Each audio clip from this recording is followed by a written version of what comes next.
All right, we are going to turn this hobby store tray into a D&D dice tray. Now these things are mass manufactured, so they're not perfect.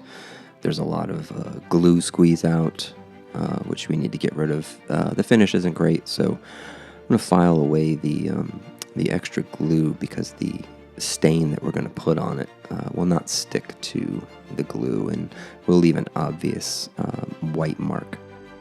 I'm going to go over the whole thing with this foam sponge just to give the wood itself a little bit nicer finish all the way around. After that, wipe it all down with a tack cloth, get rid of any of the dust.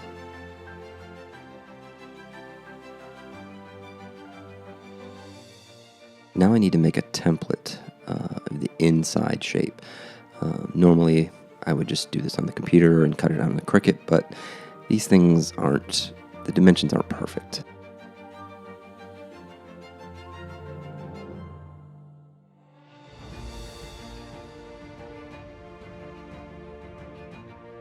Now I want to pick out some leather that I want to put into the bottom of it.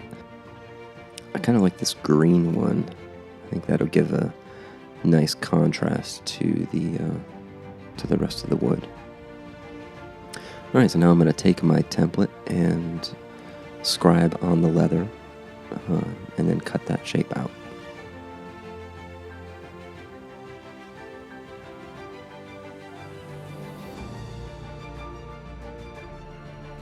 I had actually already stained this once, but I used a light stain and didn't like it. Wanted to go with something a little bit darker. So I've got out my cognac stain, and with a foam brush, I'm just going to brush that on everywhere, not being too particular about how I apply it. But I want to cover everything, make sure to get in all the cracks and cover it all the way around.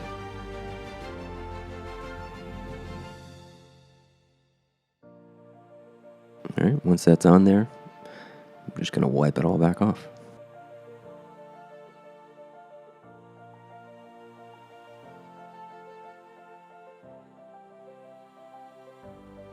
I wanted to try something a little bit different, so I got out my airbrush, put some stain in it, and I'm going to give it almost a gradient from the corners. So I'm brushing on a bit of stain from the bottom up and in the corners where the sides meet, just to give it a bit of a gradient, just to give it a little bit more depth. I don't know if it's going to work or not, but I thought I'd give it a try. If you do put varnish in your airbrush, be sure to clean it out immediately because it will gum up your airbrush. Maybe you should clean your airbrush out every time you're done with it anyway, but yeah, don't waste any time cleaning that stuff out of your airbrush.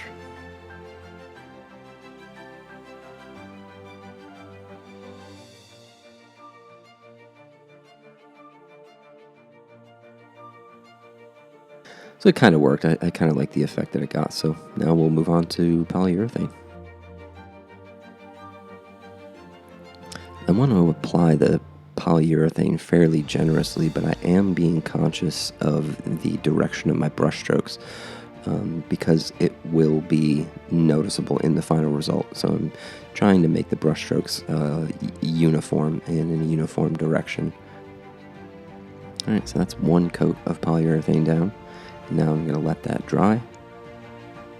Alright, now that the polyurethane is dry, you can feel kind of the ridges, the texture of the polyurethane in the brush strokes.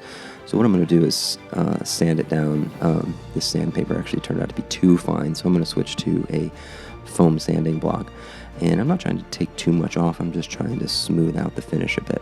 So I'm going to sand it all the way around just to make it all smooth without taking too much polyurethane off. Alright, once I'm done sanding, I'm going to wipe it down again with the tack cloth. And then I'm going to apply a second coat of polyurethane. Again, covering the whole thing evenly, being conscious of the direction of my brush strokes, keeping it all even. Then we let that dry and we're done. Now on the bottom, I wanted to do something a little bit different. You could easily just leave it like this and call it good. But I wanted to do something a little different with it. So I'm going to heat up this label so that I can peel that off.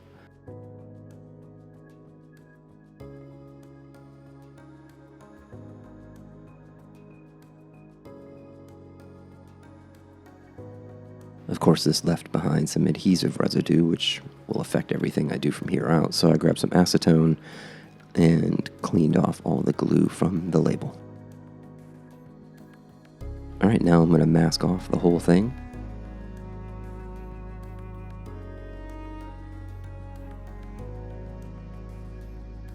All right, and now that I've got all that masked off, this is what I'm going to apply to the bottom of it. I'm going to end up doing several coats of this, but I'm starting with light layers at first.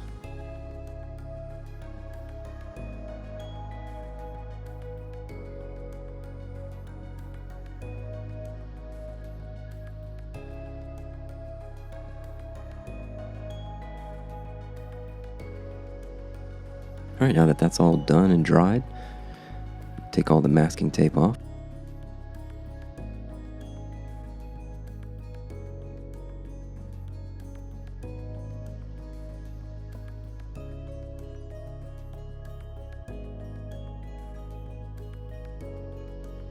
Now to make the edges a little bit more clean, I'm just going to take my ruler and my blade and I'm going to clean up those edges just to give it a nice sharp look.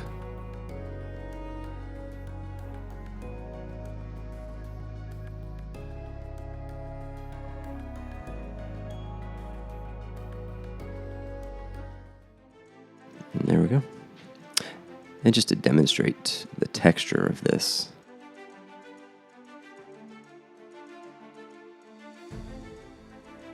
pretty good grip.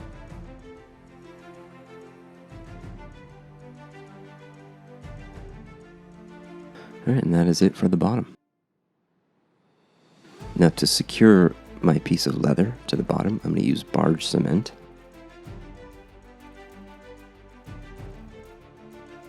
You don't need a lot, but I'm going to try to apply as close to the edge as I can.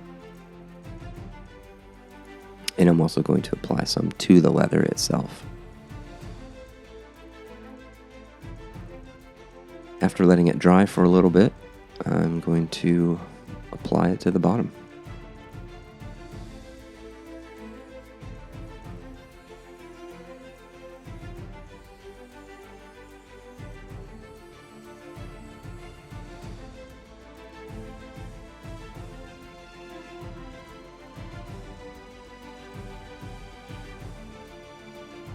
And there we have it.